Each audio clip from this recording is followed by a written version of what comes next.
Hello everyone, nkuko bisanzwe ni JTech. Nari mbakumbuye cyane kuko nari maze iminsi ntaza hano, nizere ko mumeze neza. Uyu munsi rero ntabatindiye mbazaniye inkuru nziza y'agaciro ifasha aba content creator cyane cyane aba YouTuber. Dushaka gukorera amafaranga twese tugahembwa na YouTube tukarya ku mafaranga ya YouTube. Ntabatindiye rero nibutsa abantu batakoze subscribe bashyashya bambonye ubungu babonye no video ubu gukanda subscribe kuri JTech Empire bagakora like, share na comment. Haba hari n'ikintu bashaka kutubwira cy'igitekerezo cyangwa ikibazo bakatwandikira muri comment. Nizere ko mwabikoze, murakoze cyane. Uyu munsi rero ngiye kubaganiriza ku bintu bitanu biba bisabwa kugira ngo YouTube iguhembe. Ibyo bintu ngiye kubabwira ni iby'ingenzi kubera yuko iyo uburamo na kamwe nta faranga ryo kuri YouTube wazarya habe na rimwe. Kandi ni ibintu byoroshye, ni ibintu bisaba kwihangana, kuko kugira ngo uzarye amafaranga yo kuri YouTube bisaba kwicara ugashikama. Murashikama pe, ntago ari amafaranga ngo buri uzafungura cana uyu munsi ngo mu gitondo ngo ukore cyane ukwezi kumwe ngo barayaguhaye. Hoya urakora, hari n'igihe umwaka ushira bitarakunda ukongera ugakora, nta gucika intege. Ntabatindiye icyambere kugira ngo urye amafaranga ya YouTube ugomba kuba warawujuje aba subscribers 1000 kuri channel yawe n'amasaha 4,000. Ubwo ku bantu badasobanukiwe neza wakwibaza ngo aba subscribe ni gute, amasaha 4,000 ni gute? Aba subscribers 1000 ni abantu barebye bikorwa byawe bakabikunda, barangiza bakajya bakanda subscribe kuri ako kantu gatukura kari ku ruhande. Umuntu ubona ataragakozeho nyine agakoreho, uwagakozeho we notification zizajya zimugeraho, si ngombwa ngo agakoreho. Noneho ugashyiraho content zawe, niba ari video, niba ari amasomo yawe byawe bwite utateruye ahandi, byawe bwite. Hanyuma abantu bakabireba igihe kingana n'amasaha 4,000. Iyo ni setup ya mbere uba wujuje subscribe 1000 n'amasaha na watch time 4,000. Iyo ntambwe ya mbere yujuje uba ikizami cya mbere ugitsinze. Hanyuma tukajya ku cya kabiri. Icya kabiri ukora apply. Wamara gukora apply ukabona monetize. Monetize kugira ngo uyibone bisaba ko uba wujuje bya bindi bya mbere nababwiye nyine. Byanze bikunze iyo umaze kubyuzuza monetize urayibona. Monetize ubwo baranabikatuye, ntimucike intege, ntago bikiri 1000 n'ibihumbi 4. Ubu guhera nko kuri subscribers 500 n'amasaha 3,000 monetize irakunda. Urumva yuko YouTube yatugabanyirije. Noneho iyo umaze gukora monetize uba wemerewe gukora noneho ubarirwa amafaranga y'ibyo wakoze. Ariko aha tujyane neza akantu ku kandi tubyumvikaneho neza. Kuba uri kubarirwa ntago uba utangiye guhembwa ngo ubikuze ya mafaranga, ahubwo hari indi ntambwe ya kabiri uba uteye kandi ari nayo ikomeye cyane.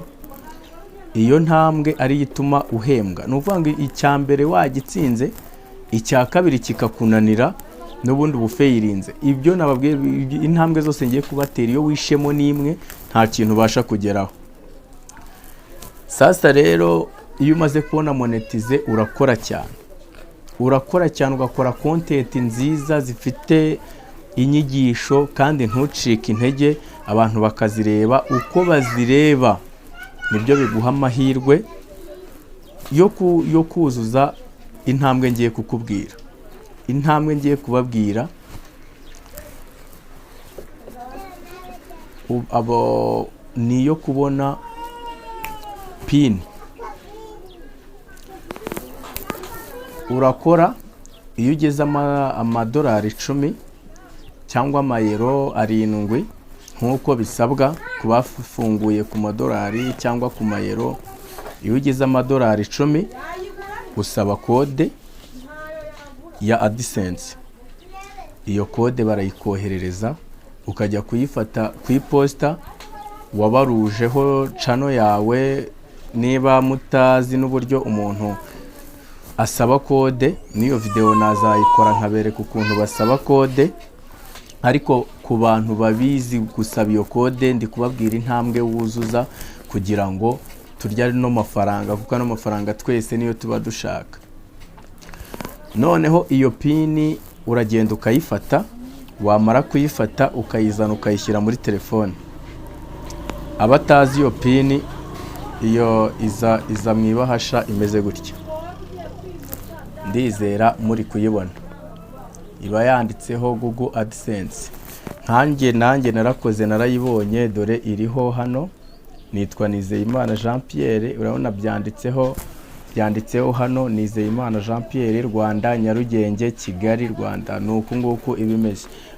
Irafunguye, ubirafunguye irarambuka ikaba ndende, ntago kaba ari agace.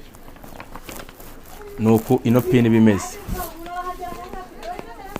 Iyo umaze kubona ino pini rero, nabwo ntago biba bihagije kugira ngo utangire uhembwe ya mafaranga uyafate, ariko nibura ubusatiriye. Ikiba gisigaye urakora cyane ukuzuza payments. Nk'iyo iyo payments rero YouTube gusaba nibura gukora kugera ku mayero 70 cyangwa amadolari gutyo. N'amayero abeshi n'amayero dushyiramo 70. Ayo mayero 70 baba bari kuyakubarira nk'uko wakoze za video amadolari 10 kuzura, uraguma ugakora amayero akazuzura 70. Tutaragera ku mayero 70 uko yuzura, ukimara gushyiramo pin wihutira gufungura konte kuri banki, cyangwa waba uyifite ugafata konte ukayihuza na channel, kugira ngo nibajya kuguhemba amafaranga bazabone uko bayahuza ahura na channel yawe, ukajya uyafata kuri banki. Nubwo buryo amafaranga uyabonamo azamo. Ariko hagati aho urabanza ugakora cyane ukuzuza amayero 70. Kuzuza amayero 70 ntago bivuga ngo urayakorera ukayashyiramo. Wapi, ni za video n'ubundi rwa ruhare tukora, rwa rugendo dukora, ukomeza ugakora ikintu ku kindi, hanyuma amayero akuzura. Iyo amaze kuzura urahembwa nta kabuza.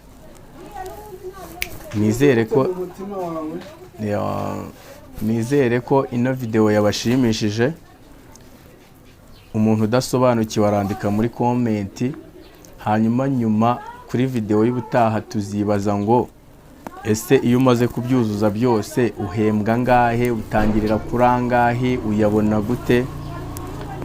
Niyo video tuzakurikizaho. Murakoze cyane, tuzahure muri video z'ubutaha.